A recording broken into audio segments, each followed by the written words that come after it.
Petrol pump संध्याकाळी 6 पर्यंत सुरू राहण्याची शक्यता। कमिशन वाढीसाठी पेट्रोल पंप असोसिएशनचा निर्णय।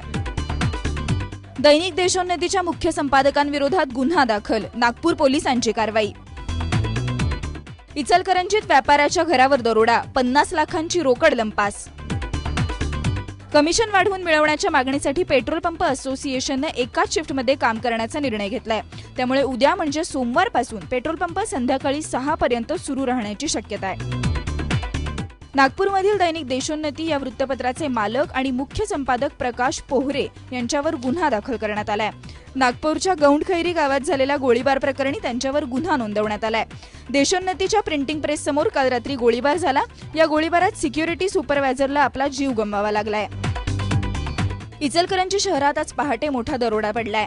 या दरोड्यात मिथुन भगेरिया या व्यापाऱ्याच्या घरातील 50 लाखांची रोकड लंपास करण्यात आली आहे। विशेष म्हणजे दरोडेखोरांनी व्यापाऱ्याच्याच गाडीतून पलायन केलंय।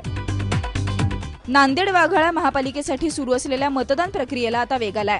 राज्याचे माजी मुख्यमंत्री अशोक चव्हाण यांनी पत्नी अमिता चव्हाण यांच्यासह मतदानाचा हक्क बजावला।